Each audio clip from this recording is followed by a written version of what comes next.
کی بات ہو رہی ہے، اس حوالے سے آپ کوئی اپنا نقطہ نظر رکھتے ہیں؟ دیکھیے امریکہ میں الیکشن ہوں، تبدیلیاں آئیں وہاں پر، لیکن بین الاقوامی پالیسیاں تبدیل نہیں ہوتی ان کی۔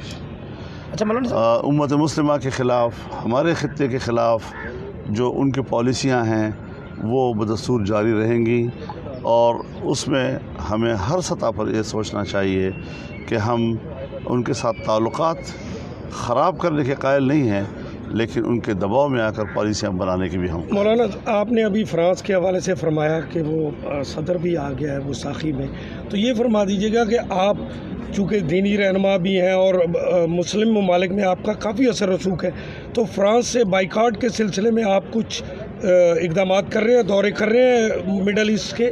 نہیں، میرا خیال میں مڈل ایسٹ ہم سے بہت آگے ہے اس حوالے سے، اور تمام عرب ممالک میں بہت بھرپور طور پر مارکیٹیں جو ہیں ان کے پروڈکٹ سے خالی ہو رہی ہیں، فرانس کے پروڈکٹ سے، تو وہ آلریڈی ہم سے بہت آگے ہیں۔ سب سے ٹاپ پر اس وقت یا اردگان جا رہا ہے یا چائچنا جا رہا ہے، تو بہت بھرپور طور پر وہ اپنا میسج دے رہے ہیں، اور میں سمجھتا ہوں یہ آواز صرف ایک حکمران کی نہیں یا ایک قوم کی نہیں، یہ امت مسلمہ کی آواز ہے۔ اچھا مولانا اچھا، صاحب، PDM نواز شریف کا جو بیانیہ ہے کیا تمام PDM سے متفق ہے؟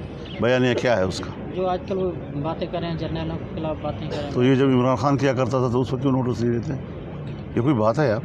ہمیں گلہ ہے اپنے لوگوں سے، ہمیں گلہ ہے، ہمیں شکایت ہے، اب شکایت میں ہم نام نہ لیں، بس اتنا ہی تو پھر ٹھیک ہے، ہم نام نہیں لیں گے، شکایت دور سر آپ کی کیسے ہوگی؟ لیکن السلام علیکم ورحمۃ اللہ نہیں کہیں گے، السلام علیکم لکھ کے دابا کہیں گے، اور کیا کہیں گے؟ اچھا سر، PDM اپنے جلسے جلوسوں میں دور کیسے ہوگی؟ جی، جن سے شکایت ہے دور کیسے ہوگی؟ کس طرح مطمئن ہیں؟ میں تو یہ کہتا ہوں کہ ہمیں اداروں کا احترام ہے، ادارے ملک کے لیے ناگزیر ہوتے ہیں، فوج اور اس کا جوان جو قربانیاں دے رہا ہے، جو سرحدات پہ کھڑا ہے، ہمارے لیے قابل قدر ہے۔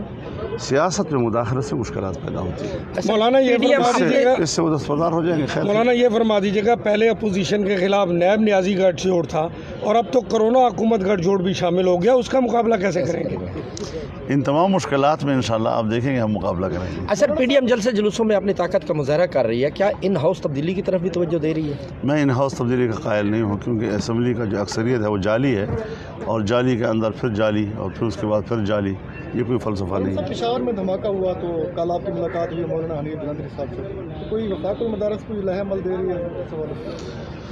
دیکھیے، بہت افسوسناک واقعہ ہوا ہے، اور یہ بالکل اسی طرح کا بڑا واقعہ ہے جس طرح کے وہاں آرمی پبلک اسکول میں ہوا تھا کسی زمانے میں 6 سال پہلے، لیکن ریاستی سطح پر دینی مدرسے کے بچوں کا اس طرح قتل عام، اس پر حکومت توجہ نہیں دے رہی ہے، کیونکہ وہ قرآن پڑھنے والے ہیں، وہ حافظ ہیں، وہ دین کا سبق پڑھنے والے ہیں، اس میں حدیث پڑھائی جا رہی تھی۔ تو جب آپ کے ملک میں دین کو، دینی ادارے کو، دینی مدرسے کو، دینی مدرسے میں پڑھنے والے کو، پڑھانے والے کو اتنی ہی ہے کہ اخبارات میں اور میڈیا کے اوپر کچھ تصویریں آ گئیں، اور اس سے زیادہ کوئی اہمیت نہیں۔ آج بھی وہ کہہ رہے ہیں کہ اس وقت تک بھی سرکار کی طرف سے وہاں سیکورٹی کا کوئی انتظام موجود نہیں ہے۔ مولانا صاحب، PTV اور پارلیمنٹ حملہ کیس میں عمران خان صاحب کو بری کر دیا گیا، ان کا نام شامل نہیں ہے، کیا کہیں گے آج یہ فیصلہ؟ تو جب ان کی حکومت ہوگی تو ایسے ہی فیصلے آئیں گے، اور کیا آئیں گے۔ تھینک یو، مہربانی۔ Thank you sir.